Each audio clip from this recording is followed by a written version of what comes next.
Hey guys, welcome to the Field of 68 YouTube channel. If you like what you see here, hit that subscribe button and you'll get more college basketball content just like this. Let's get to the Big East. It's the league that I think, fair to say, the three of us, well, at least Fan and I know the best, and T.O., you have been adopted. I'm right there at it. I'm right there. I'm probably not I'm probably not at your guys' level, but I'm right there. I'm close. I'm close. Yep. Even though you didn't know who Ethan Rogge was until I had to send you a YouTube video the other day. I'll forgive you for that. Is that the fat lumberjack? Yes, he's the fat lumberjack, man. Come on. Ethan Rogge is a college basketball legend. He could shoot it. Hey, look, if you go back and you watch clips of Ethan Rogge on Synergy TO, you will love this dude. I saw it. I watched it. All he does is shoot 35-footers. He can't do anything else except fire up 35-footers. How do you not love it? And he probably wasn't hefty. That was just back when big jerseys were in. He was a little hefty though. And the big old beard, like it just made him look a little bit chunky. There's a reason we called him the lumberjack. I'm sorry for calling him a fat lumberjack. I didn't mean it. I think he'd be proud of that. Well, okay. I don't think he'd mind it. All right. So we got 5 burning questions from the Big East. We're going to kind of roll through this all here. Timer style, old school DTF podcast style. So I'm going to hit start here. The first question, T.O., we are going to you first on this one. Awesome. Who is the best team in the Big East this season? There's only one answer, and it's Marquette. It's point blank, period. They won the regular season last year. They won the Big East tournament. And I understand UConn won the national championship, but UConn lost a lot.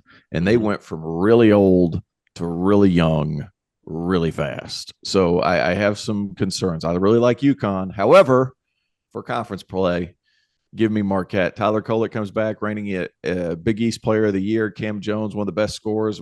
We've harped on that, averaged over 15 points a game.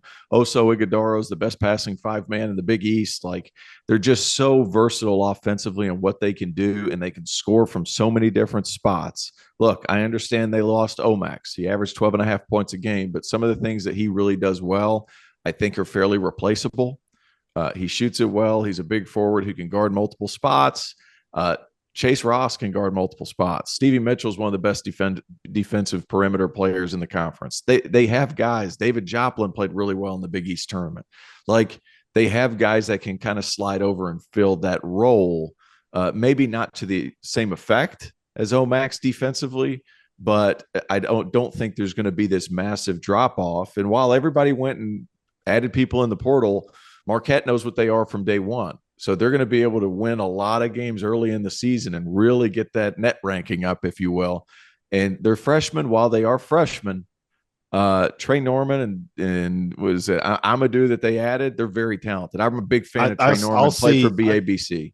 I think those freshmen are going to play very limited minutes just because when you that's the crazy part, because I think Trey Norman, you go somewhere else, and I don't want him to go somewhere else. I'm going to go to Marquette because that's where he's at, and I want him to stay.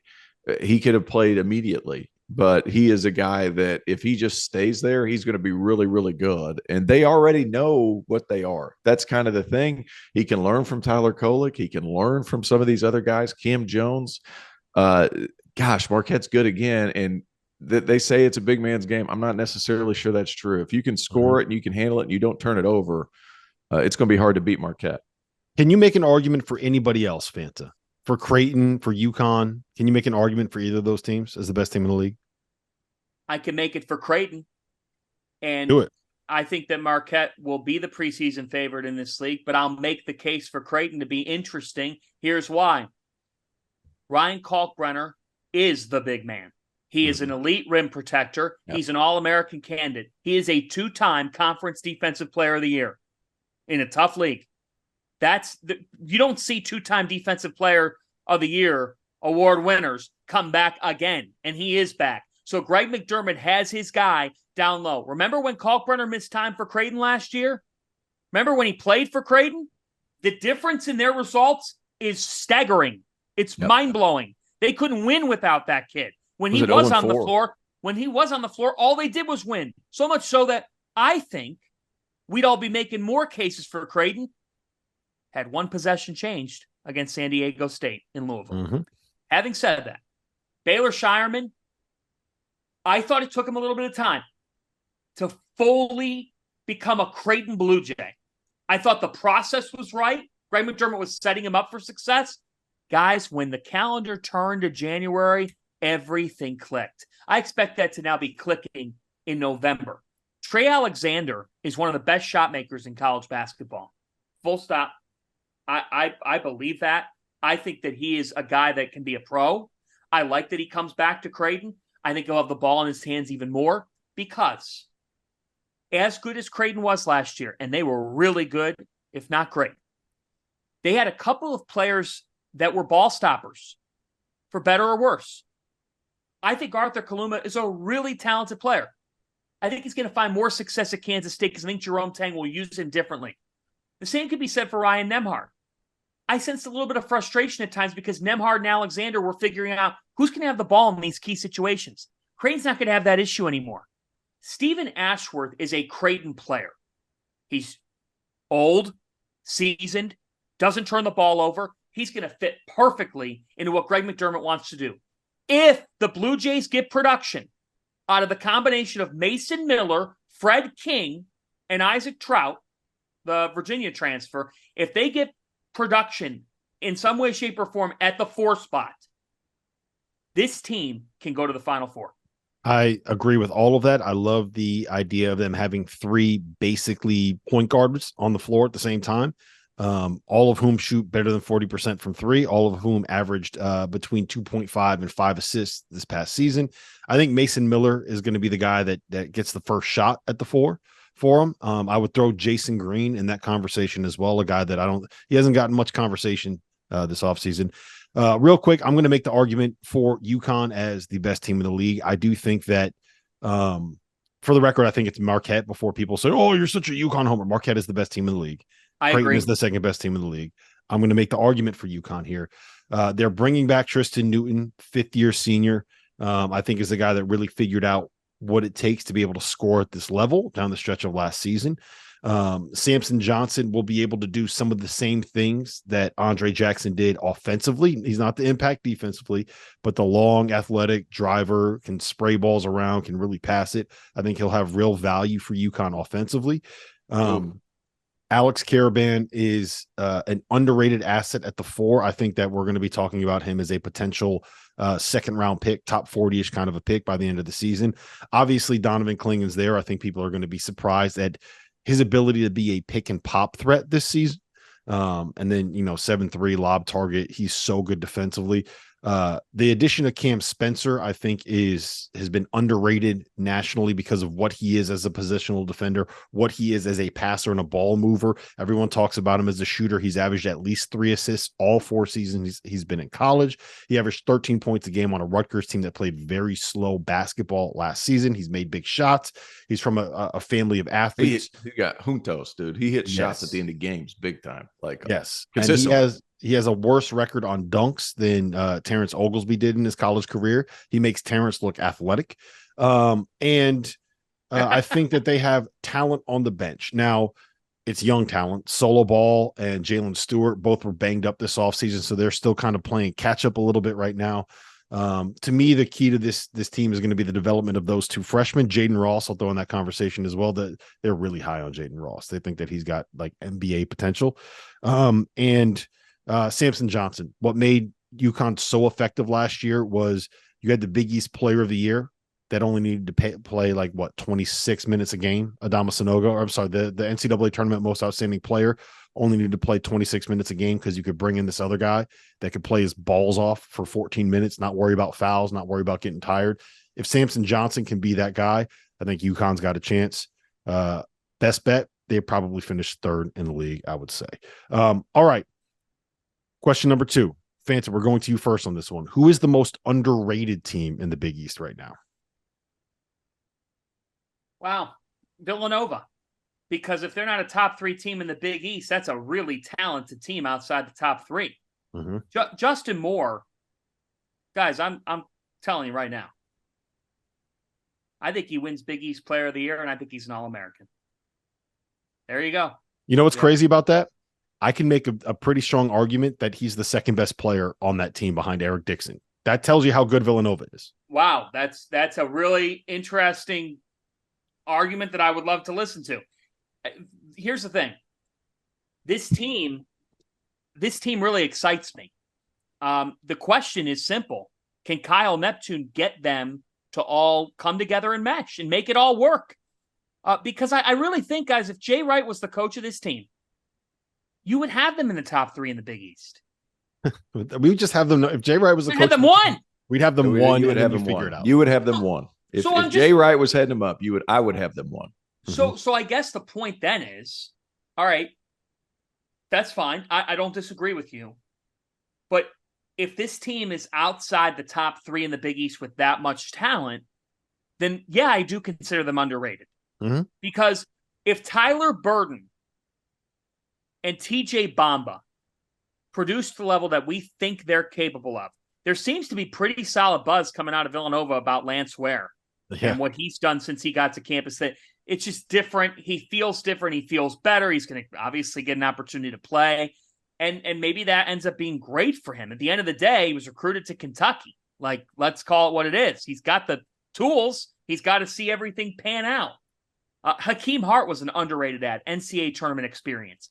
But guys, the team that Villanova was in the final month of the season, UConn stopped them. Rob, your UConn team, that Saturday night game in Wells Fargo, that stopped the momentum for the Cats. If they don't play UConn that Saturday, I'm convinced they could have beaten anybody else in the league at the time. UConn kind of needed the game. They got it, and it pulled them ahead. I think Villanova is underrated. I am not ready to sit here and say that they're just a 4th or 5th or 6th place team in the Big East Conference with Justin Moore, because you could have questions about Kyle Neptune. You could have questions about whether or not everything pans out. But I know this much. When Justin Moore's on the floor in a Villanova uniform, you can't tell me that the team on the other side doesn't fear what he could do, like NFL teams fear a Mahomes or a Josh Allen. Big news.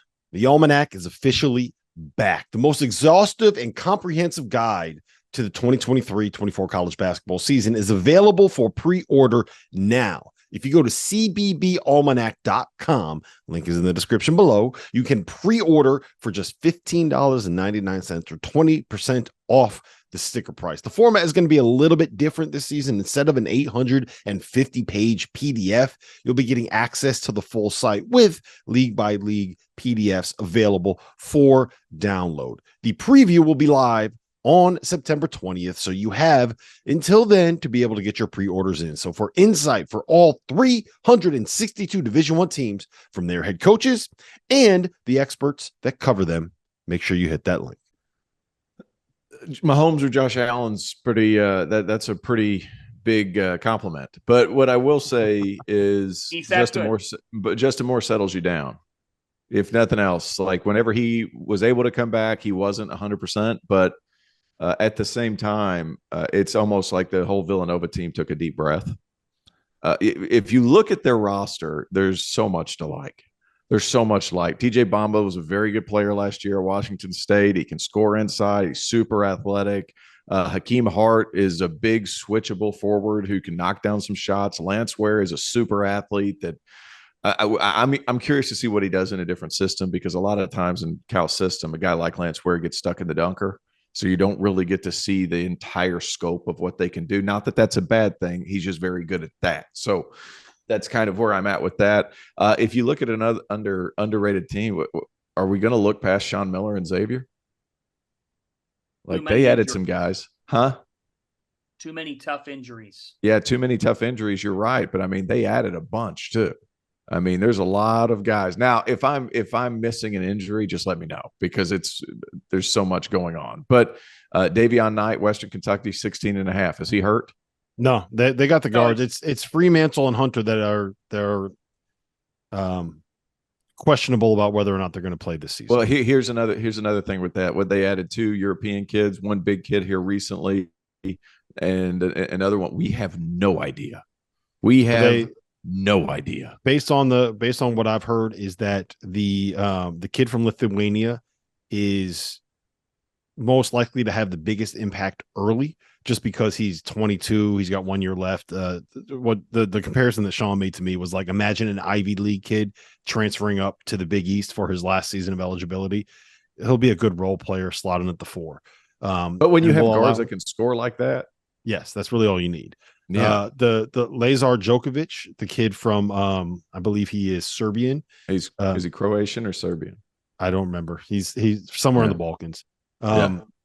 He's a guy that probably has the highest ceiling and is the most similar to what like Zach Fremantle is, but he's also 19. It's going to take him a little bit of time. And then the big kid, I think it's Sasa Siani, is just a big body. Like he's going to come in and help and rebound, and he's 20 years old already. So all 3 of them will play. All 3 of them will have an impact. We didn't mention Providence yet for the most underrated teams. I was going to let you have it because you need to gain ground with the Providence fans. So I was going to let you have it. Look, Devin Carter and Bryce Hopkins could very well both be first team All Big East players. Bryce Hopkins is the best forward in the league. If I'm wrong on that, please let me know. He's the best forward in the league. He's the best 4-man in the league. I think Devin with Carter, Kaluma gone, yes.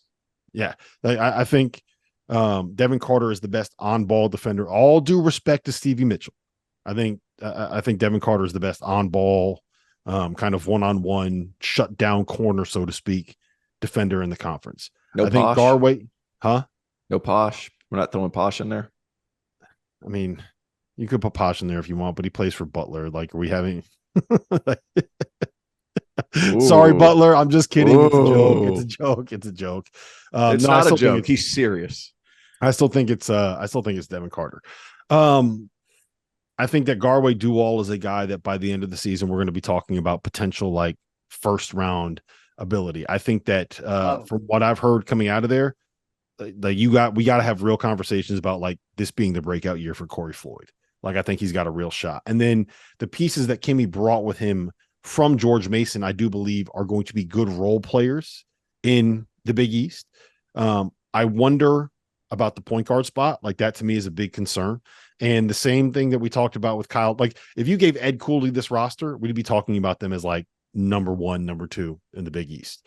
It's the same kind of a thing where like we all believe in Kimmy, kind of got to see him do it before you go all the way in. But I think there's a real possibility where Providence, we look up and they're a top 15 team in February. And I think that there's a real possibility that like they finish first or second in this conference. Right. It's a tough league. There's a lot to get through, but you're biting your lip. Well, here's the thing. I don't agree. Yeah. Okay, tell me why. Go ahead, Terrence.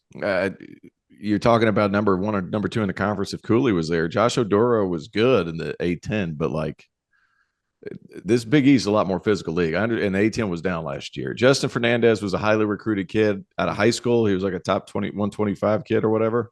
ACL. I don't know if he's going to play. Okay, so he's gone. Devontae Gaines, is that the ticket? They call him the ticket. Gaines, yeah. I saw him once last year. He was fine. Will McNair, three He's gone. Will McNair's gone. They brought in another freshman. Fine. They're all fine. And Gary Dwell. But all I'm saying, Tio, they're fine.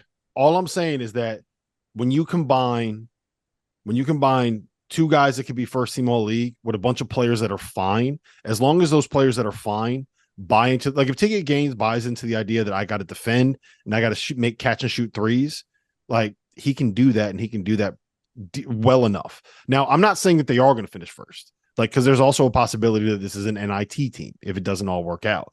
But I can tell myself a story and I can get to the idea that this is a top 15, top 4 seed kind of a team in the Big East this season. I don't think that that's crazy to say. Hey, I love Providence as much as the next guy. That's not true. Well, here's the thing. Hey, Friar fans, listen up. Listen up. It's not true, guys. I know you guys love Terrence, hey, and you hate me. Rob, they know. Who's on the bandwagon this year? Who's on the bandwagon this year? Hey, well, there's just so many new moving parts. Now, I will say I'm a fan of Rafael Castro. I think he's a very talented kid. Yes. That Big East is loaded. They're not winning the Big East. It is well, loaded, man. They're not. It's crazy. Like they might be 6th in the preseason poll. Like it's crazy how good the top of this league is. And oh, by the way, Fanta, we haven't talked about Rick Pitino yet. Well, we have not, and that deserves its own segment and its own YouTube video because it will get the traffic. We know that much. But let's talk Providence here for a moment. So here's my thought. Okay, I actually am going to go against you in the way that you don't think. I think if Ed Cooley were the coach still at Providence, I don't think this team would finish first or second either. Okay, because I just don't think. I think that this is a good team. I think Providence is good. I think if Kim English finishes first or second in the Big East, he should be up for National Coach of the Year. Yeah. That's how great of a year he would have. The Big East could be the best conference in college basketball. If Kim English is that good, he should be up for National Coach of the Year. I like this team. I think Bryce Hopkins could be Big East Player of the Year, and it wouldn't surprise me. Devin Carter is excellent. We knew he was good defensively. The player he's become on the offensive end of the floor is really something. He's developed his game. He works his ass off. He's a good player. This comes down for me to Corey Floyd, if he is, in fact, the breakout guy, Jaden Pierre becoming that Big East point guard, reliable, playmaker, making things happen, look good on their foreign tour. It was a foreign tour, but he looked smooth. He did the right things. Josh Oduro is the guy that, if he's able to handle it, Terrence, I know you said it's a question, A10 to Big East. I agree with you. Mm-hmm. If Oduro comes into Providence and is able to fight and is able to compete and win battles in the paint, then I could see Providence being a top 3 team in the Big East. I think that this team is somewhere between 4 and 6 in the Big East, can very well finish in the top 5. But I think if you say that you could see them finishing first or second, this isn't about Providence as much as it is they compete in a league that sent 3 to the Sweet 16 last year. And I know Friar fans will say, we could have been there. Our coach the last month of the season had other stuff going on. I'm not going to sit here and disagree with you on that either. The last month of the season, it's clear now that Ed Cooley had his head in different spaces. The fact is, Marquette's in the Big East. Creighton's in the Big East. And the defending national champion UConn Huskies are in the Big East. And we just all said, did we all just agree? Or am I wrong? That you could argue Villanova has the most on-paper talent of all these teams? On-paper talent. Do they? Yeah, close. Yeah. As a whole, correct. As a whole, that's why it's not fair. I'm getting fired up now. I like it. Here. That's why I'm sitting here saying post-honeymoon Fanta. Post-honeymoon Fanta. I like Providence. But I don't know if it's fair to put that level on them. I think they're an NCAA tournament team. I think they're a top 25 to 30 team in the country. Yeah, probably. I think that's the most likely outcome. Yeah. All right. So hold on. Counterpoint. That we are putting a lot of weight on Josh Oduro's shoulders for them to be that good. He's got big shoulders. He's got broad shoulders. Kim English thinks that, but he doesn't. Wrong. He's 6'9", 235, guys. Like in the A10, that's big, right? A10, that's a pretty big guy. All right, so just arbitrary situation. I went down one team alphabetically. Who's that? That's St. John's. How big's Joel Soriano? 6'11", 260. 6'11", 265. How big's Ryan Kalkbrenner? 7'1", 255. How big is Donovan Clingan? Like, it's a whole different level. I know it doesn't seem like a huge all right, let me ask you this. Tio, who won? It is. Tio, who won the Big East last year? Marquette. How big is Oso Ighodaro? That's different. Ooh, and lawyered. Even so, lawyered. Even so, okay. So even lawyered. Oso Ighodaro operates on the perimeter. Has Josh Oduro proven he can guard on the perimeter consistently? I'm going to go ahead and say yes because I want to win the argument. All right. Gotcha. All right. Gotcha. Tio, we're going to we'll roll through these last 3 pretty quickly. All right. Over under 1.5 years until Rick Pitino has St. John's as a title contender in the Big East. A Big East title contender or a national championship title? Big East title contender. With so many teams in the league. All right. So with so many teams in the league, there's going to be a hodgepodge of games that are really, really close. That's when coaching comes into effect. And I'm just not going to doubt Rick Pitino. So you're taking the under? I think it's possible they could win the league this year. It's possible. I don't think it's probable. I think it's possible. What the hell? Answer the question. What are you talking about, Fanta? You sound like a politician on the stage. Answer the question that he asked. It's over or under. When you say contender, like win it or like be in the top 3 or 4? Like head into February where they have a chance, like what Providence was the last couple of years, what UConn was the last couple of years, what Creighton's been the last couple of years. Like we're talking not just a team that might make the tournament. We're talking like they head in the stretch run, and if they win 6 in a row, they can win the league, kind of a deal. This year, next year, 2 years from now, how long do you think it takes? Will it happen? They can be in the mix this year. Okay. So it's going to take them to contend for a Big East championship. The answer is the over. St. John's is going to be a good team. Could be a very good team. I'm curious to see how the rotation works because they've got enough players to form an offense and a defense, an 11-man unit on each side. They've loaded up their roster. They've got more than enough weapons. And having Dennis Jenkins eligible and good to go is big. I mean, Rick Pitino has said that. It's huge. Jordan Dingle's a bucket getter. RJ Lewis, I've heard nothing but good things about the way he's come in. Glenn Taylor, Simeon Wilcher, best freshman that St. John's has had in a decade. Think it's about all this. there. Think about this. Naheem Aline, 3 Yeah. years, averaged double figures at Virginia Tech, was a key piece to UConn's national championship run off the bench last year. He's probably not starting for I didn't St. say John's his this name. year. Right. Probably not starting this year. Not to me, getting Chris Ledlam was huge. Big. Because now Soriano has competition in practice. Now Soriano is told, hey, man, if you're not playing well, you'll come off the floor. I'm going to be honest on Soriano for a moment. I like him. I think he's a good player. I also think he was a stat sheet stuffer on a team that didn't have anybody else in the front court to do that. A lot of empty calories there. What's that? I said a lot of empty calories in those numbers that he put up. Yeah, empty calories. I can relate to it. Having said that, the fact of the matter is St. John's is a good team. They're an NCAA tournament caliber team. St. John's hasn't won an NCAA tournament game since 2000. I think that drought ends this upcoming year. I just think when you're talking about Big East championship aspirations, you're disrespecting the top teams in this league and what they have back if you're now pegging the Red Storm at number 1.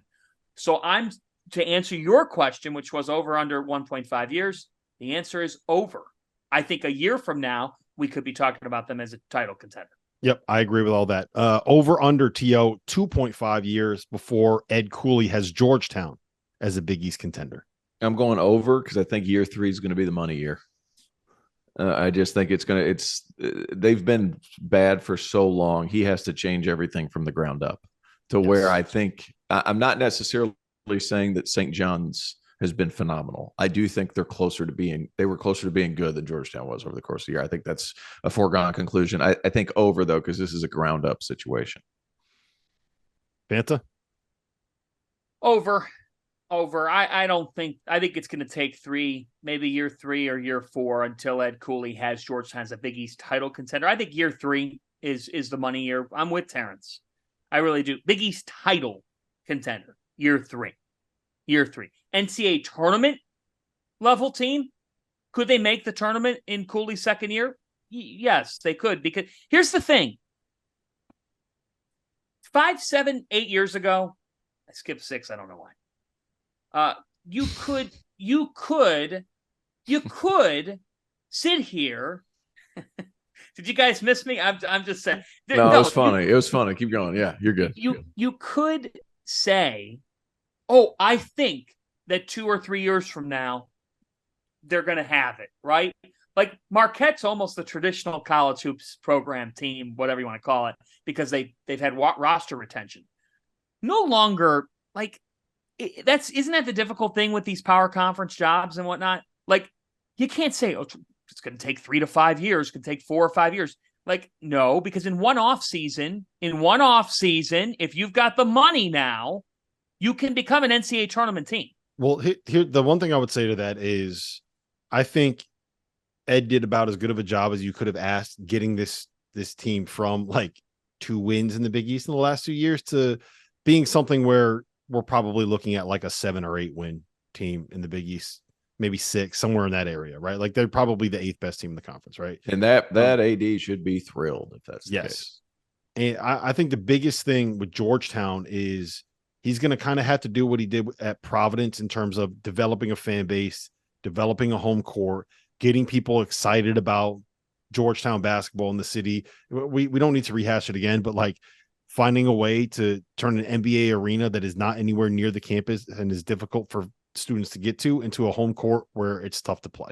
And that's not going to be an easy thing for him to do. I think that the Shaka Smart schedule is probably something that is a little bit ambitious, but I think kind of if you're looking for a kind of a timeline, I think it's similar to that. All right, last thing I got for you.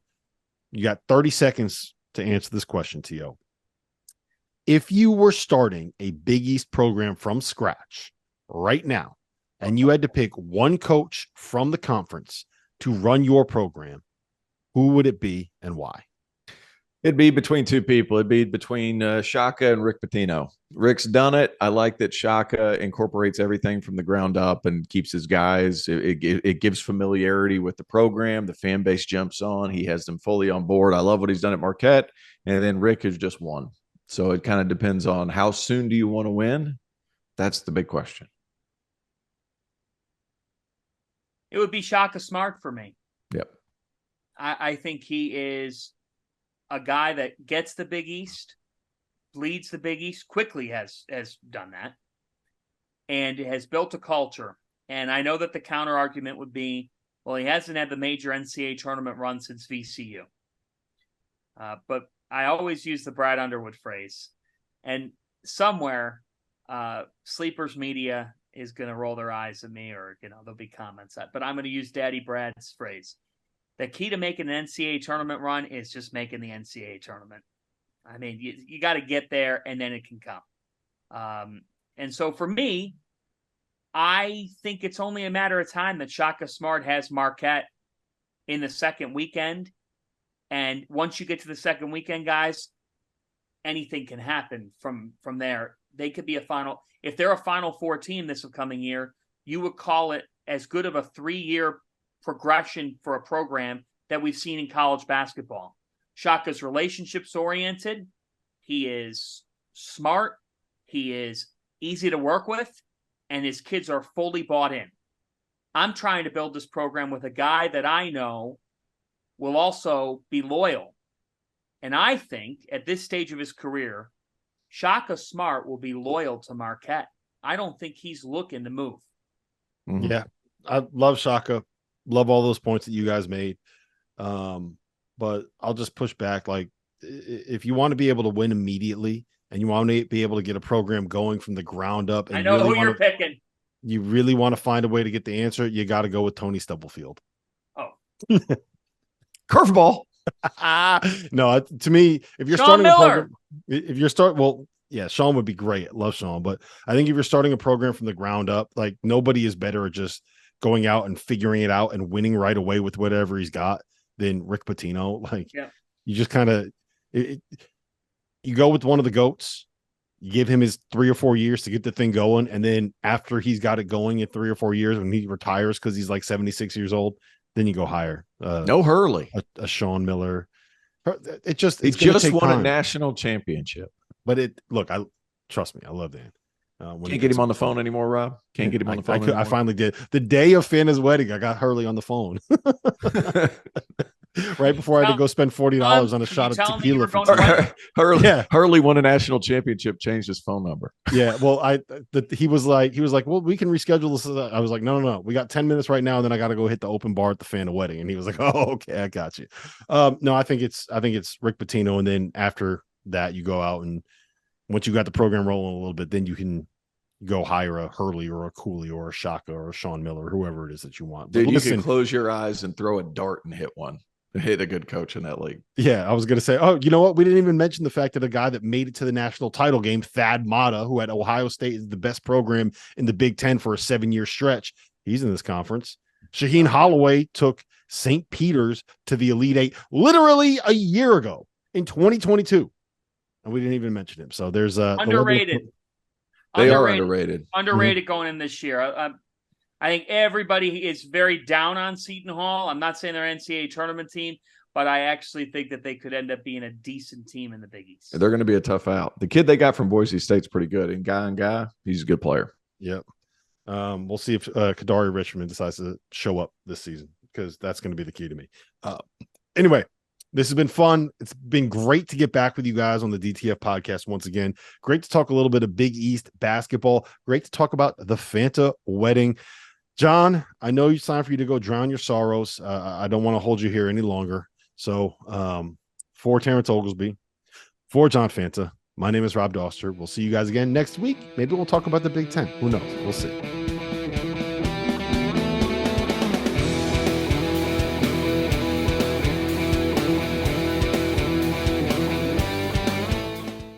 Thank you for watching The Field of 68. If you've enjoyed what you've seen here, hit that like button, share this link with your friends, or check out the description for some other places that you can consume Field of 68 content.